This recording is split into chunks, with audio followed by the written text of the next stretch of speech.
A un nom.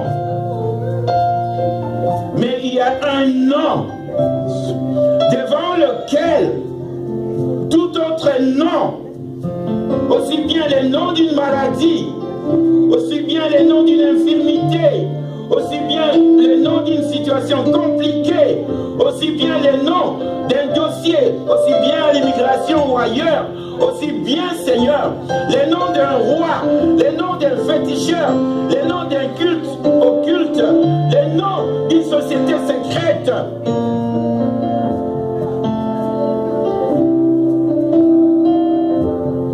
Doit s'abaisser, doit s'agenouiller. C'est devant les noms de Yeshua Mashiach, les ressuscités du 3e jour. C'est lui qui est au-dessus de tout nom. C'est lui qui a reçu les témoignages du Père. C'est lui-ci est mon fils bien-aimé, écoutez-le. C'est en lui que je mets toute mon affection. Père, sois adoré ce matin. Jésus, sois adoré. Nous n'avons pas un autre roi. Il n'y a jamais eu deux rois. Il n'y a qu'un seul roi qui peut sauver, qui peut guérir. Béni sois-tu, Seigneur. Nous prenons autorité sur tout autre esprit qui ne confesse pas ton nom. Ces lieux nous appartiennent. Nous renversons tout autre autel au nom puissant de Jésus. Établis ton autel et accompagne-nous durant tous ces cultes. Nous renversons tout raisonnement. Nous l'amenons captif à l'obéissance de Jésus-Christ. Jésus règne, Jésus règne, Jésus règne, Jésus règne, Jésus règne, Jésus règne, Jésus règne, Jésus règne en ces lieux. Alléluia.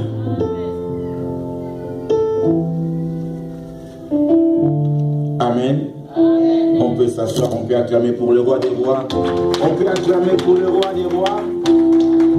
Je vois. Bonjour à tout le monde. Je comprends que hier, les gens ont quitté tard. On a eu un autre culte d'action de grâce. Cette fois-là, en commémoration d'un des nôtres qui nous a quittés il y a quelques mois. Je comprends que les gens sont fatigués, mais il y a aussi cette période des peak season. Donc, les gens travaillent même le dimanche, y compris mon épouse. Et je remercie tous ceux qui sont là.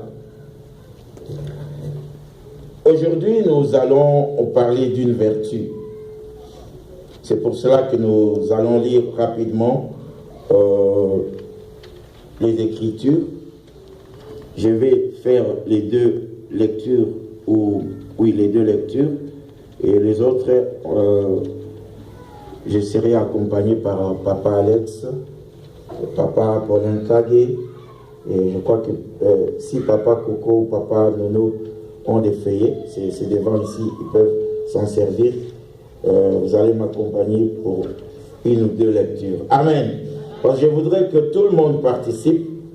Et je suis dans la joie parce que j'ai quelqu'un avec qui on s'est connu au milieu estudiantin. Je vais présenter à la fin.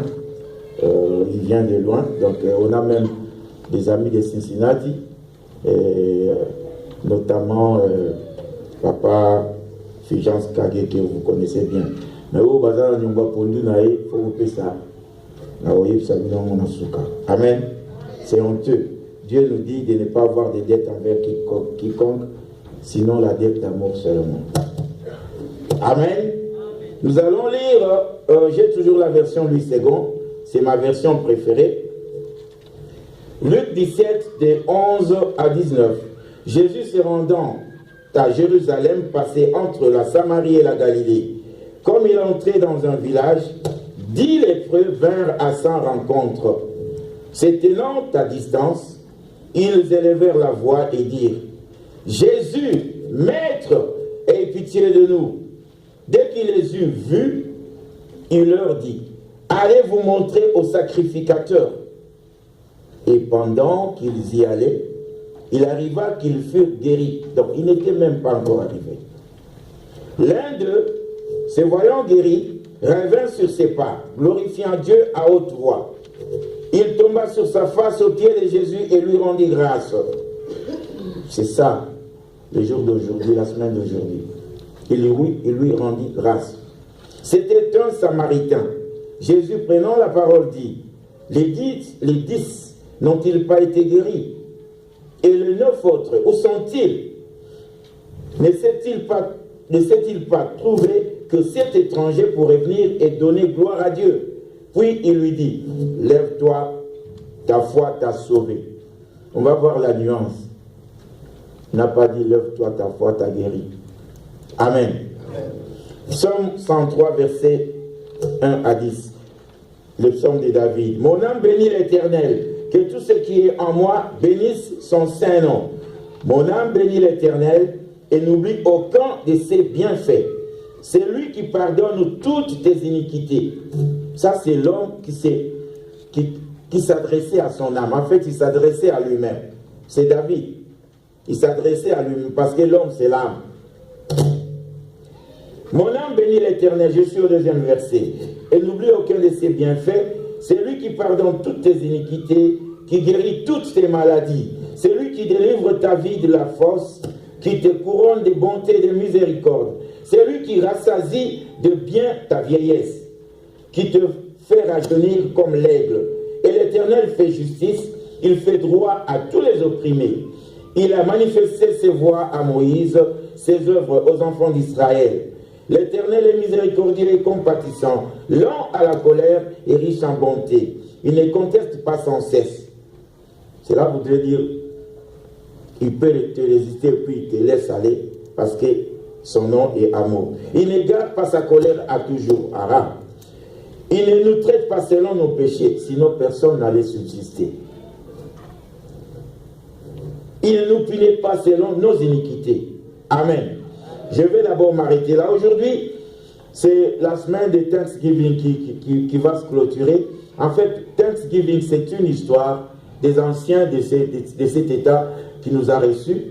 Il y avait un peuple pèlerin qui faisait la ronde, la traversée pour voir comment il devait s'établir.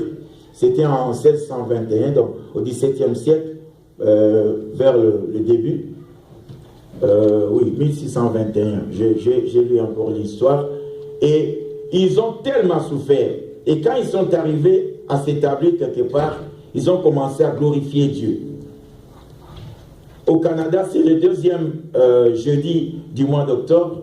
Et aux États-Unis, c'est le 4e jeudi du mois de novembre. C'est donc une histoire que nous pouvons fêter. Contrairement au Halloween, qui sont des fêtes diaboliques et tout, parce que j'ai demandé à certains Américains qui sont des pasteurs des grandes églises ici et qui, curieusement, laissent passer ça dans leur église parce que j'ai suivi les communiqués. Là, ça commence à poser problème. Sinon, je vais changer. Amen. Excusez-moi. J'ai dit, mais pourquoi vous annoncez le Thanksgiving, pardon, l'Halloween ici, vous dites les enfants doivent s'habiller comme le diable et tout et tout. La raison qu'ils m'ont donnée m'a laissé un peu froid. Ils ont dit non, non. En fait, ici, on voudrait que les enfants s'habituent aux démons. C'est-à-dire, lorsque un démon lui apparaît, qu'il n'ait pas peur. J'ai dit waouh. Alors que l'Éternel nous dit, vous chasserez les démons. Vous vouliez cohabiter avec les démons. Vous voyez comment le diable est en train de pénétrer. C'est ainsi que vous allez voir la plupart des enfants américains, ils ont des problèmes. Ils ont des sérieux problèmes. On apprend par-ci, un enfant de 12 ans, il a commencé à tirer sur ses collègues de classe, et puis bon, il s'enfuit, et par-ci, par-là, des tueries partout, parce que le diable est en train d'agir. L'Amérique est un pays où on prie beaucoup. Mais là où on prie beaucoup, comme au Congo, le diable s'organise aussi assez bien pour contrecarrer les chrétiens. C'est pour cela qu'il ne faut pas dormir, mes chers amis. Il ne faut pas dormir, il faut prier. Il faut prier, arracher ceux de nôtres qui ne sont pas encore entrés dans l'enclos. Donc, il ne faut pas que notre foi soit une foi géographique. Quand on était en Afrique, on a promis à Dieu monts et merveilles. Si tu me donnes le visa, Père, je ferai ceci, je ferai cela. Vous arrivez ici, zégaté. Commencez à danser. Pas pour Dieu, mais pour autre chose. Je parle en connaissance des causes. Mais il ne faut pas que notre foi soit conditionnée par une situation. Être chrétien, c'est un mode de vie.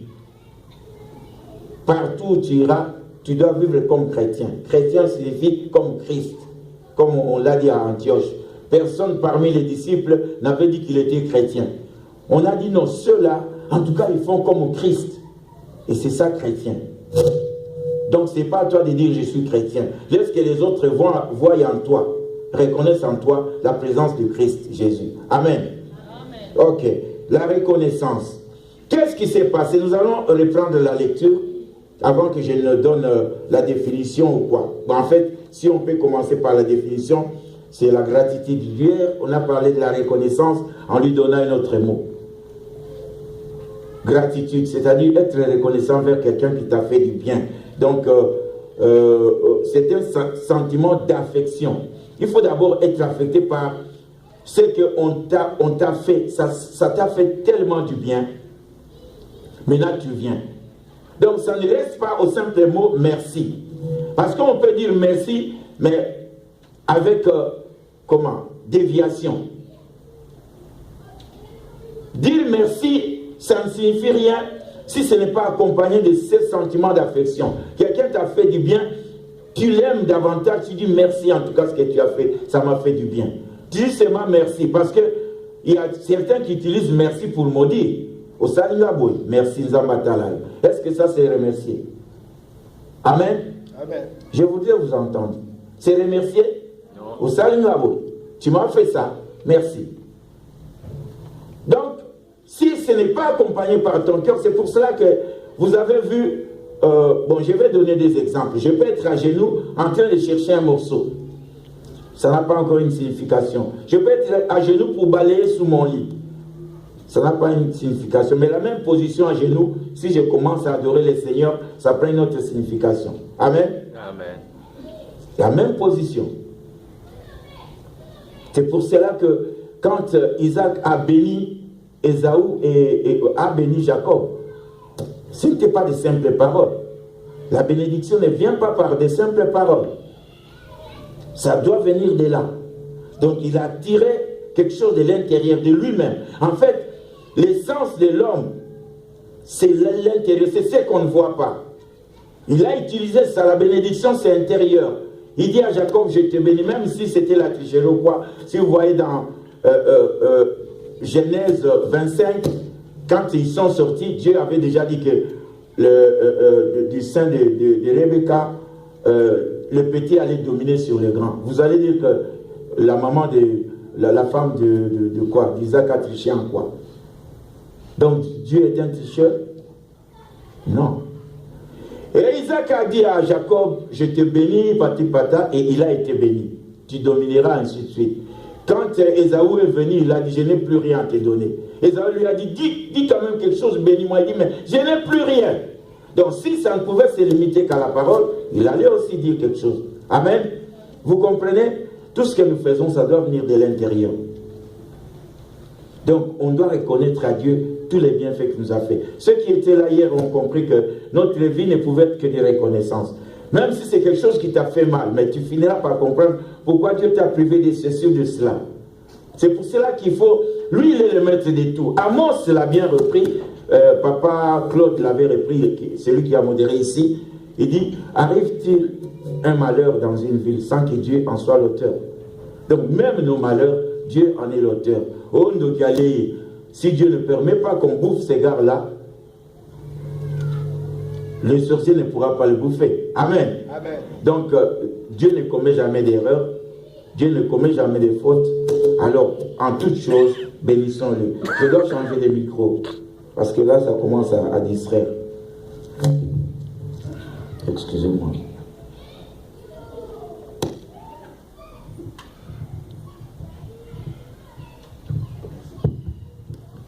Amen. Donc, je disais, nous, c'est l'intérieur qui domine ce monde. C'est l'invisible qui domine ce monde. On l'a si bien dit quand on a parlé de spiritualité, c'était un long thème. On l'a décortiqué et je pense que tout le monde avait eu son compte. Revenons à notre histoire. Nous avons là 10 lépreux. Je vais d'abord parler de la lèpre. La lèpre a été découverte en 1873 par un certain Ansens en Norvège. Il voyait des malades avec des doigts qui commençaient à disparaître, avec des lésions. Quand on a mis en évidence les microbes pathogènes qui étaient à la base de cette disparition,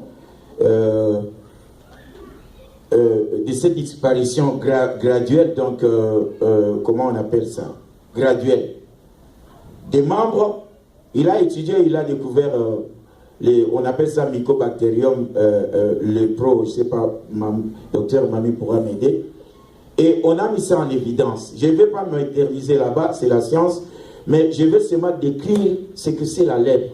C'est une maladie qui met l'homme en quarantaine pour plusieurs raisons. D'abord, ici on l'a découvert au 19e siècle, mais la lèpre, ces écritures ont été mises sur papier depuis longtemps. Donc la lèpre existait déjà. Au temps de Jésus, et même avant les temps de Jésus, la lèpre existait. Et en ce moment-là, ce n'était pas une maladie microbienne, d'origine microbienne, d'origine bactérienne. C'était une maladie qui venait, on considérait ça comme une maladie spirituelle, c'est-à-dire une malédiction. Dès que tu attrapes la lèpre, tu devrais être exclu de la société. Donc, tu allais perdre l'affection de tes parents, de tes amis, de tes frères et sœurs, et même de ta fiancée. Tout le monde devrait te fuir. Imaginez un peu le chagrin. Et on devrait te pousser très loin. Et si tu dois passer, il faut que les autres sachent pour fuir. C'est ainsi qu'ils portaient des clochettes, comme des animaux. Là. Si vous entendez gling gling, vous savez qu'il est là. Alors vous cherchez à localiser les gling gling pour fuir de l'autre côté. Parce que c'était hautement contagieux. Amen. Amen. Donc, c'était des gens rejetés par tous. Du côté social, ils ne pouvaient plus travailler. Parce que les doigts n'étaient plus là. Les doigts allaient petit à petit. Vous voyez, ça se transforme en poussière. Et puis, quand tu fais ça, hein, ça tombe jusqu'à ce que ça arrive jusqu'ici. Et la même chose. Donc, même les démarches, c'était difficile. Parce que pour prendre l'équilibre, il faut utiliser les orteils. Amen. Amen. Si les orteils ne sont pas là, tu vois même la démarche. Et tu devrais mettre des bandages. Côté social, tu es chômeur, tu dépends des gens. Or, ces gens-là te rejettent. Tu dois te débrouiller pour te nourrir. Entre-temps, tu n'as ni doigts, ni pieds, ni orteils. Voyez un peu ce que ça faisait. Côté hygiénique, tu devrais être sale. Comment tu allais prendre du savon pour te frotter, te laver, puisque tu n'as plus de doigts? Vous allez y comprendre. Amen. Nous étions tous des lépreux. D'un côté spirituel, tu ne pouvais plus participer au culte. Tu allais t'accepter dans une synagogue, dans une église. Parce que tu étais indésirable, tu pouvais contaminer les gens. Tu avais la malédiction. Amen. Ah, je vous entends pas. Amen. Amen. Bien. Donc, c'était une maladie, bon, je ne sais pas. Donc, de tous côtés, tu étais vraiment, donc tu devrais rester très, très loin. Alors ici, il s'est fait que de cette situation-là, Jésus a pu guérir. D'abord, on dit que ces gens-là criaient de loin. Et pitié de nous, parce qu'ils ne pouvaient pas arriver au niveau de la foule, ni au niveau de Jésus. Jésus était le seul à cette époque à toucher les lépreux. C'est pour cela qu'on pensait que comme il a touché, lui aussi, il est devenu impur. D'après les gens de cette époque. Alors, il s'est fait que, ici on voit deux choses. On voit d'abord la divinité de Jésus, qui sait que s'il dit une chose, la chose va s'accomplir. Et on voit la foi des lépreux. Parce que quand il les a vus, ils ne se sont même pas approchés, puisqu'on dit, dès qu'il les a vus, il a dit, allez. Puisqu'en ce moment-là, pour ne pas scandaliser les gens, il ne les a même pas touchés. Il a seulement dit, de là où vous êtes, allez vous montrer au sacrificateur. Ah! Qu'est-ce que ça signifie? Jésus est Dieu. Parce que pour aller au sacrificateur, étant donné que vous êtes des rejetés de la société, c'était les sacrificateurs qui devraient attester que maintenant vous êtes guéris, vous pouvez maintenant rentrer à vos occupations habituelles. Donc si les sacrificateurs ne disent rien, vous restez là, rejetés de la société. Or, pendant que Jésus leur disait, ils n'étaient pas encore guéris.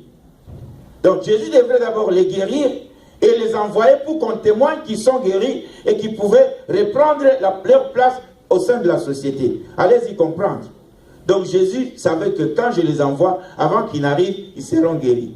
Mais là où j'ai admiré les 10 lépreux, c'est qu'ils savaient qu'ils ne pouvaient pas arriver comme ça dans leur état, parce qu'en ce moment-là, ils n'étaient pas encore guéris. Vous comprenez, non? Mais ils ont eu la foi.